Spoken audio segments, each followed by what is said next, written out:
and uncertainties in life, God offers to us more hope.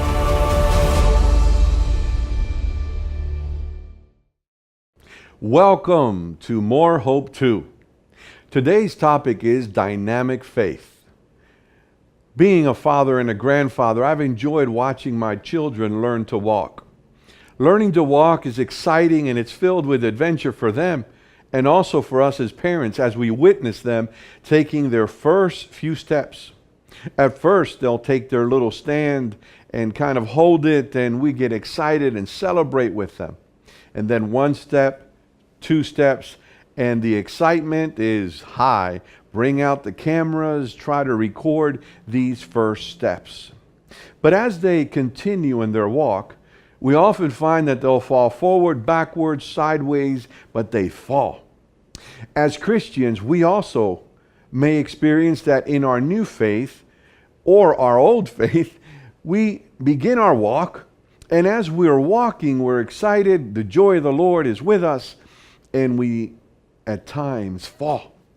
We may fall unexpectedly.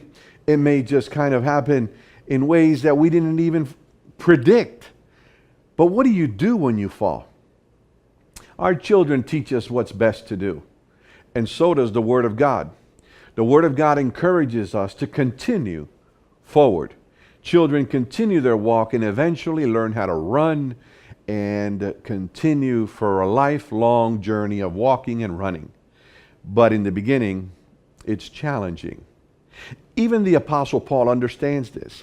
The Apostle Paul says to us in Romans chapter 7, verses 21 to 24. This is what he says. So I find this law at work. Although I want to do good, evil is right there with me. For in my inner being I delight in God's law. But I see another law at work in me, waging war against the law of my mind and making me a prisoner of the law of sin at work within me. What a wretched man I am! Who will rescue me from this body that is subject to death? What Paul is saying is he wants to do good. He wants to get along with others. He wants to have a good attitude. He wants to glorify God in all things. But he falls time and time again. And he cries out, "O wretched man that I am, who will deliver me from this body of death?" So, have you tried to do well and fallen? I have good news for you.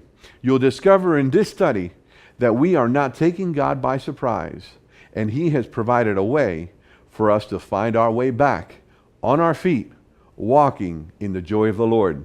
And so we're going to turn now to our study, and I'll be back with you momentarily to continue this journey in this study of dynamic faith.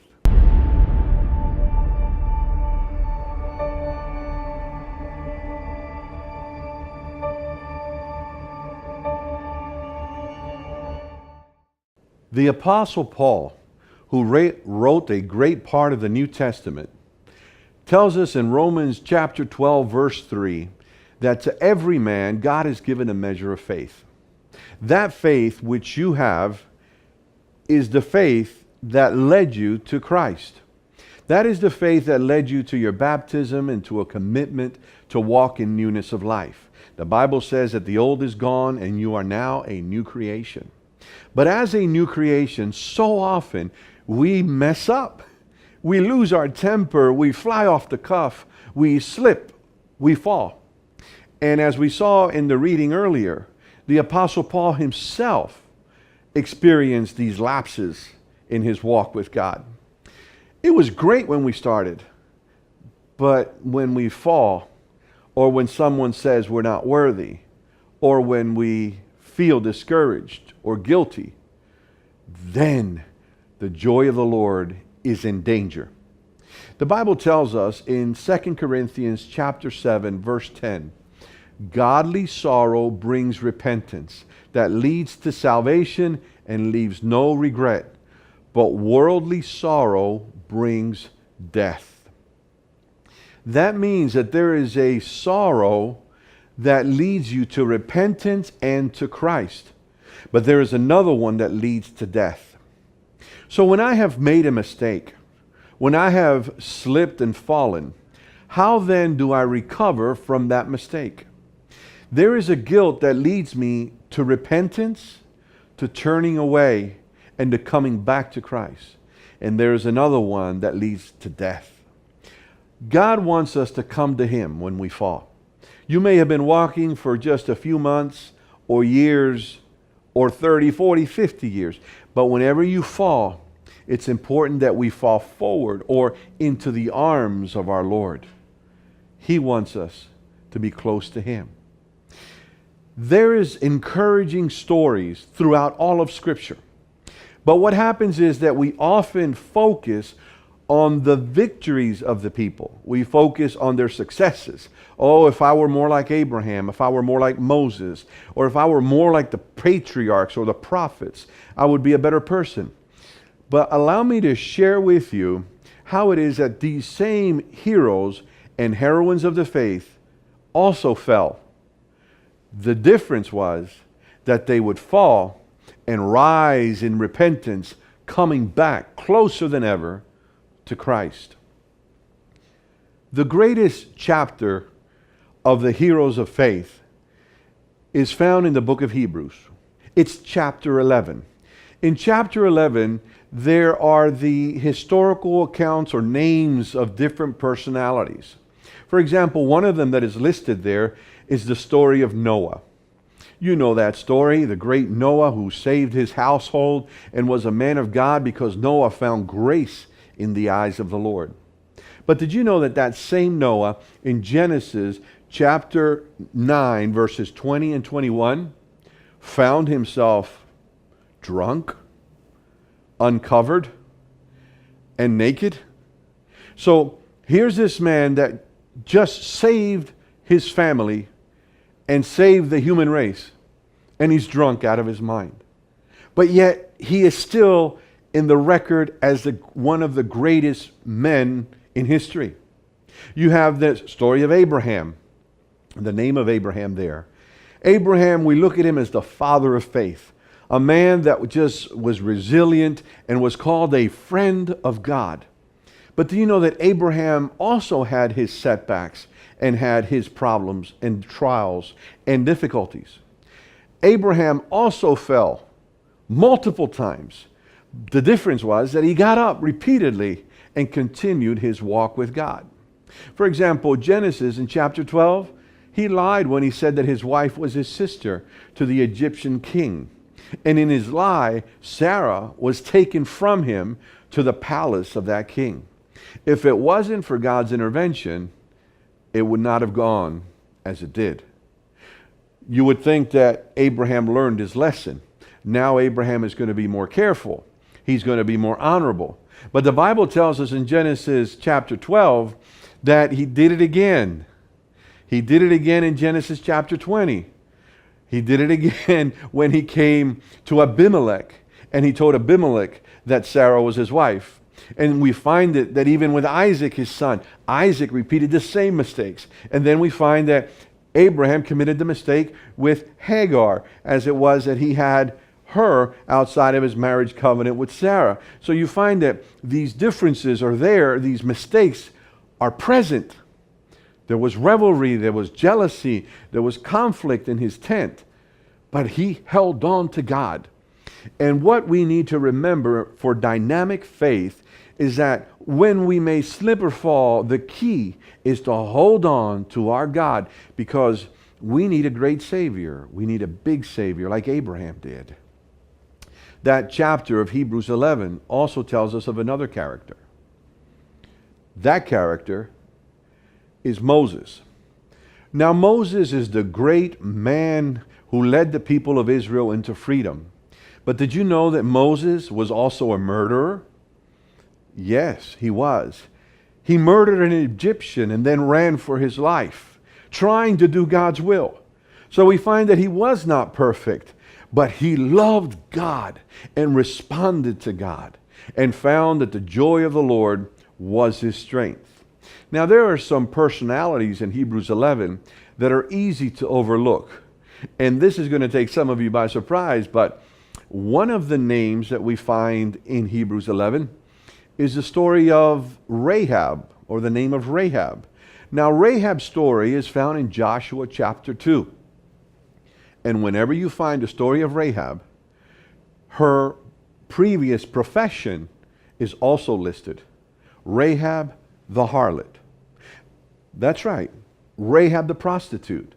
But yet, when they came to Jericho, and when she was given the opportunity to become a follower of the God of Israel, she embraced it with all of her heart. Wasn't perfect, but she was perfectly redeemed, perfectly brought to her Savior. She accepted him and walked with him all of her days. That's why she was at such a complete restoration that the Bible tells us in Matthew chapter 1 and verse 5 that Rahab was also in the genealogy of Jesus Christ. That means that when God saves you, he saves you so completely. He does for you such great things, and he restores you so fully. Rahab the harlot, in the genealogy of Christ. It tells us in Matthew 1 verse 5 that Salmon begot Boaz by Rahab. And it goes further in saying that Boaz begot Obed by Ruth. So the genealogy of Christ includes a harlot, includes a Moabite, includes people that were fallen people, people that slipped and fell, but found their complete redemption in Christ. And that's what we are to do. When we slip and fall as a child, learning to walk, we don't stop walking, because if we continue to walk, we'll learn to run and to leap by faith as we experience a dynamic faith, not in what we're able to do, but in what our God and Savior is able to do. Another name that we find in that Hebrews chapter 11 is the story of Samson. Samson is one that had many addictions, weaknesses, dysfunction. But Samson is one that is listed because even though he fell in the arms of a harlot, even though he betrayed his trust, Samson is one that loved God and recommitted his life to him. But I want to focus on one particular character with you, and that is the man listed in Hebrews 11 called David. David, King David. King David is known as one of the greatest kings of Israel, a mighty warrior indeed, and a man that was a worship leader that wrote so many of the Psalms that we love and enjoy. But King David also fell as an adult after many years of walking with God. He fell one particular spring day. It tells us in 2 Samuel 11 that he looked from his palace and he saw a beautiful woman bathing on her rooftop. And as he looked, he lusted, he longed for her, and he brought her to his palace, and he committed adultery with her. Now, she was married. He, of course, had his marriages. And now you find that God discovered and knew that sin. David later, in 2 Samuel chapter 12, it tells us that Nathan the prophet came to him and told him a parable or story of a man that killed to have something, because Uriah the Hittite was killed by David. And when David got angry and said, "Who is this man that has done this?" and said that he was not worthy to even live, but that he would have to pay fourfold, Nathan the prophet pointed at David and said, "You are the man." In other words, you are the guilty one. You are the one that is killed. You are the one that has taken what wasn't yours. You are the one that has betrayed. You are the one that has committed adultery. You are the sinful man. Now, many folk would at that point have given up. But David didn't give up. David fell on his face and he cried out to God. And that is what we're called to do. We are called to recognize that we need a Savior, not just in the beginning of our dynamic faith, but a Savior all the way to the end of our journey, even as we prepare to transition into eternity. We need Jesus always and forever. And so David wrote after this experience the great psalm that we know as Psalm 51. In Psalm 51, we hear the cry of a repentant man. This is the cry that leads to Jesus Christ. This is a cry of a person that wants to walk and wants to walk with God, even though he may have fallen. Let's read it together. Psalm 51, verses 1 to 3. This is what David penned after Nathan confronted him. Have mercy on me, O God, according to your unfailing love. According to your great compassion, blot out my transgressions. Wash away all my iniquity and cleanse me from my sin. For I know, see, he's confessing, I know my transgressions, and my sin is always before me. David knew and understood that his sin was an offense to God, but he didn't leave his God. He came to his God and wrote this psalm. Psalm 51 verse 5 continues, surely I was sinful at birth, sinful from the time my mother conceived me. Cleanse me with hyssop, and I will be clean. Wash me, and I will be whiter than snow. David knew how to repent. He knew how to fall because he fell hard, like some of us may have. But he didn't run from his faith. He didn't abandon his church. He didn't abandon his God, but he drew closer to him. When I make a mistake, it reminds me how badly I need Jesus, how much I need the Savior. And that's what David did, because without God, without the complete redemption of Jesus, we'd be lost. And his redemption and his salvation is not just for the beginning of your faith or the beginning of your walk, but it is for the rest of your life and into eternity. So when you slip and fall, just call out to Jesus, and he'll forgive your sins, and he will restore you as much as he restored Rahab, or as much as he restored Bathsheba, the wife of Uriah the Hittite, who was also in the genealogy of Christ in Matthew 1. Because it says in Matthew 1:7 that David begot Solomon through the wife of Uriah the Hittite. What that tells me is that the redemption power of God is so complete that he saves you in the beginning, he keeps you intact during your life, holds you together when you fall. Yes, there may be consequences to your sin, there may be consequences to your actions, but the reality is that God, in his infinite mercy, will hold you and not abandon you. Some people think, well, I'm not worthy. Well, you weren't worthy in the beginning. You're certainly not going to be worthy at any point. But our worth is found in his great love for us. How Jesus gave everything, and that through his blood we find forgiveness for our sins. So don't give up. Don't ever consider throwing in the towel. Because the Bible says that God is the author, which means the beginning, and also the finisher, which means the end of our faith. And everything in between is included. So we need God in the beginning, we need him throughout our journey, and we need him as he transitions us into eternity. Another personality that is, in my opinion, somewhat despairing, and many of us could be like him, is Peter. Peter is a personality that you find that he wanted to do right by Jesus, but he wasn't able to accomplish it. Remember the words of the Apostle Paul in Romans 7? What I want to do, I don't do. And then he says, oh, wretched man that I am. Peter, by all means, was a wretched man. Peter said that he would never deny Christ. And Jesus said to him, Peter, careful what you say, in thinking that you're not going to fall, in thinking that you're not going to make mistakes, Peter, because before the rooster crows 3 times, you will deny me. You will deny that you even know me. Peter said, I'll never do that. Never. And many times we're like Peter. We say, I would never fall for that. Well, I pray to God you never do. But if you do, or when you do, the Savior that saved you in the beginning is the same one that will save you to the end.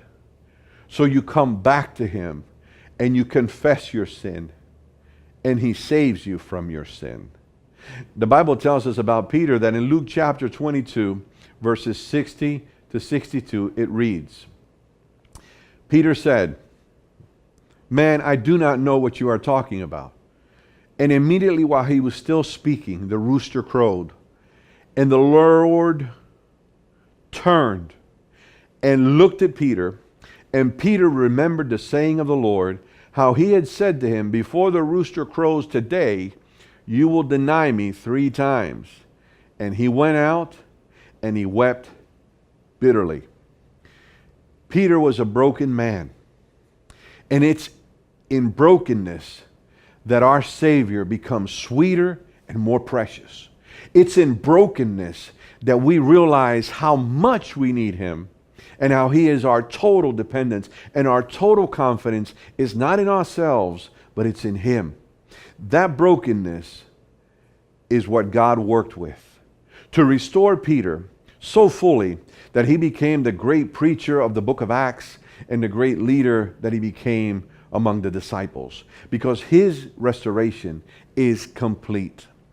Now, 1 John chapter 1, verses 8 to 10 reads, If we confess our sins, He is faithful and just to forgive us our sins and to cleanse us from all unrighteousness.